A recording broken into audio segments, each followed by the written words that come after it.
has sold for nearly $70 million at auction. Skyrocketing prices for digital art sold as NFTs. Listen, it is a strange new world, to be sure. A gold rush here, even though it's a little hard to explain what the gold is. These past few weeks, NFTs have been getting a lot of buzz, and for good reason. Recently, this digital artist, known as Beeple, sold this piece of art for $69 million. That's right, a fully digital piece of art for $69 million. Jack Dorsey's first tweet, that we can all read for free whenever we want, sold for more than $2 million. This clip of LeBron James making a dunk sold for more than $200,000. And even this Vine, which isn't even that aesthetically pleasing, sold for $18,000. So what's the cause for all this hype? And why are these images and videos that you and I can download for free selling for so much? And does this mean that you should quit your job to sell NFTs? Well, I don't know. Now, I am definitely not the most qualified person to talk about this topic at all, and it can get pretty complicated at times, but I've been reading up on it lately and it's pretty interesting. So in today's video, I want to talk more about what NFTs are, what all of this hype is about, and both the promise and also danger of NFTs, so you can decide whether they're worth it for yourself. Now, NFT stands for non-fungible token, and non-fungible literally means not replaceable. For example, the Mona Lisa, or this custom handbag, or this picture I took with Allu Arjun are all non-fungible. They're all one of a kind. You can't find the same exact thing anywhere else.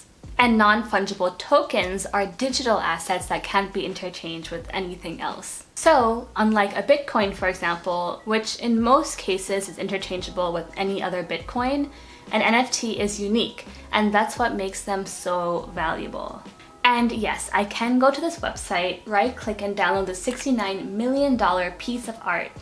And technically, it's mine. I can put it in this video, I can share it with my friends, I can hang it up in my living room, all for free. But even if there are an infinite number of PNGs of this art circulating online, there's only one authentic token that was authorized by the artist Beeple to be the real work of art. So even if I have this hanging up in my room, I technically don't own the NFT. Similar to how I can print out a picture of the Mona Lisa or make it my phone wallpaper, but I technically don't own the Mona Lisa. And to be honest, this is all somewhat hard for me to explain in less than 15 minutes. So think of this video as just an introduction. There is a lot more that I could cover, but TBH, I just don't want to edit a really long video.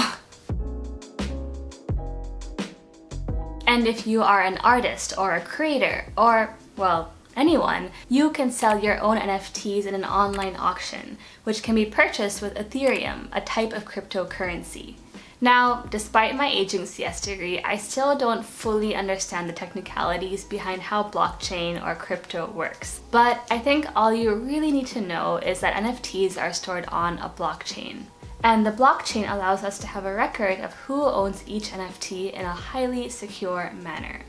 And having this record gives NFTs their originality and their scarcity, which is really what makes them so sought after and valuable. Because now I can have proof that I own this piece of art, or this meme, or Vine, or if Samantha made NFTs, that I was her OG fan since 2010. Now, many skeptics might say that all of this buzz about NFTs is just hype. And that makes sense because we've seen things like this happen on the internet before. But there are a lot of significant figures like Mark Cuban and Andreessen Horowitz who are betting on NFTs in the long run. Because if you think about it, people like to collect things. When I was a kid, people used to collect Pokemon trading cards and Neopets and these little shaped rubber bands. And people collect things for a bunch of different reasons. Maybe as an heirloom to pass down, or as an investment, or to complete a set, or as a status symbol, aka bragging rights. And NFTs can also be thought of as collector's items. And now, because of blockchain, there's a ledger, a record that can prove that I, and only I was an original fan of Mr. Beast, or that I am the sole owner of this legendary meme. Consider the original iPod. If we were to think about the literal value of this item, such as the metal and glass used to make it, or how well it functions to play music, it would be worth very little. But I doubt anybody would want to go around and throw away their iPod classics, especially today. Because regardless of their functional value, we have emotional connections to these items. Perhaps it's the fact that I can brag about being an early adopter of the iPod, or to complete my Apple collection, or the fact that this is what I used to listen to Taylor Swift on the bus rides to middle school. And I would imagine that the reasoning behind these $1,000 NFTs is similar. The inherent value in these things is not in the materials or the file itself, but rather what they represent.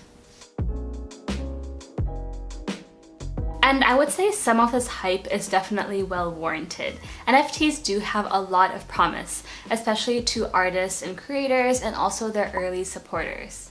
Now, a large segment of NFTs are known as crypto art, and this is actually bringing a lot of excitement to the world of fine art collecting. NFTs have opened a door for artists to finally take ownership of their art and get fairly compensated for it. And when I say art, I'm also talking about memes. For example, take this, Nyan Cat. The creator of this meme, Chris Torres, ended up selling a Nyan Cat NFT for 300 Ethereum, or about $600,000 at the time. Now previously, if a meme went viral, the creator would often be forgotten. Their work would be stolen or monetized for millions without giving them fair credit. But with NFTs, artists have a way to establish what the original piece of art is, even if it's replicated 1,000,000 times or made into 1,000 different permutations. There will only be one original. And not just that, but creators also have a chance to make a set percentage off the secondary sales of their NFTs. So if someone else sells Nyan Cat for $1 million, Chris Torres can make an additional, say, 100K.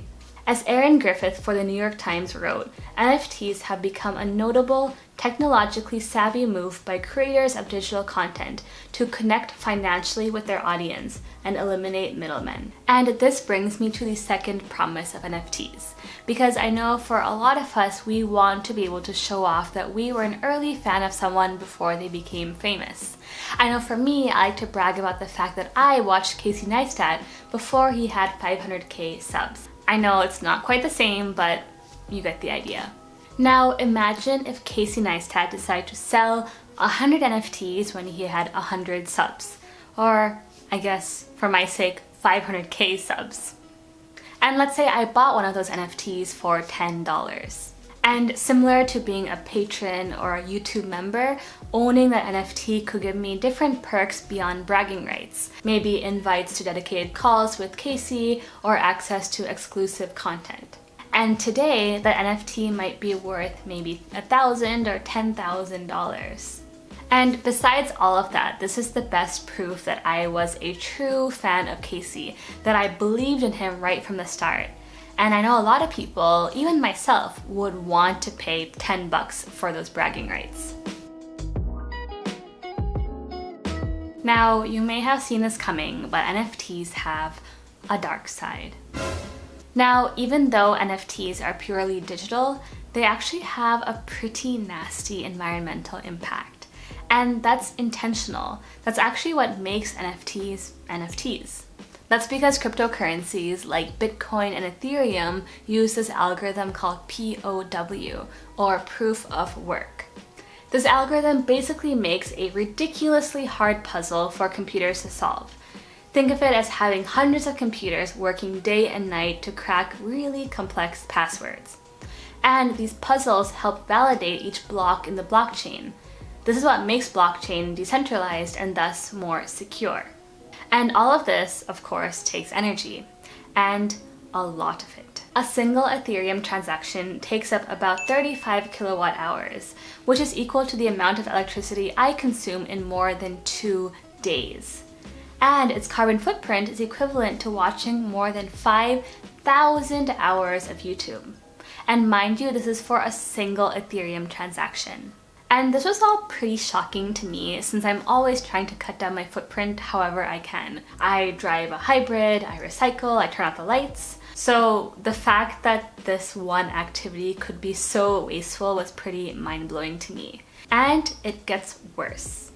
Because NFTs require multiple transactions for minting and bidding and sales, they actually have a significantly larger footprint than just a single Ethereum transaction. One researcher, Memo Atkin, estimated that a single NFT sale consumes about 340 kilowatt hours and 211 kilograms of CO2. To put that into perspective, that's the amount of energy that the average household in the EU uses in a month, and enough emissions to drive round trip from San Francisco to LA. And there is a huge lack of transparency about the energy needs for this process, which makes it really hard for people like us to make clear, data-driven decisions.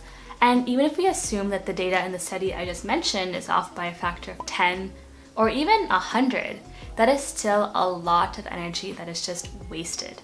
And I think the main thing to remember here is that cryptocurrency, and especially NFTs, may never be ecologically just, because this is designed to be an energy inefficient process. That's how they get their value. As NFTs become more popular, we'll have more and more computers mining crypto, and thus the puzzles will have to get harder. And then the harder the puzzles get, the more electricity will be used. And then the puzzles will just get harder, we'll have to use even more power, etc. It is just a vicious cycle. So, I don't know. I don't think NFTs are worth it, at least for the vast majority of us. As Seth Godin wrote in his article, this NFT craze is an unregulated, non-transparent hustle with bubble written all over it. Now, a lot of good has come out of this. Artists now have a new way to generate income, to be able to earn a living doing what they love. There is a newfound appreciation for fine art, whatever form that takes. And it's given artists the recognition and compensation that they deserve for their work. But if we step back and look at the bigger picture, there is a lot more hype for NFTs than at least I think they deserve. There are a lot more things going on behind the scenes, from the lack of transparency to the ecological footprint, that we really need to consider. It's easy to get fixated on the potential gains, the millions of dollars that people are making off selling a JPEG, that we forget the long-term sustainability of NFTs. And let's be real, I think most NFTs will never go viral, and even those that did are probably selling for crazily inflated rates that will either go back down or fizzle out altogether. So as tempting as it was to make my own NFT just to partake in this trend and make some side money, I think I'll sit this one out. And yeah, that is it for today's video. Now, there was a lot to unpack here, so I hope you learned something. And I want to know, what do you think about NFTs? Do you think that they're worth it? And do you think there are ways that we can make them more sustainable in the long term? Let me know in the comments down below. And otherwise, I hope you liked this video. If you did, please give it a big like and subscribe. Follow me on social media if you want to, and I'll see ya in the next one.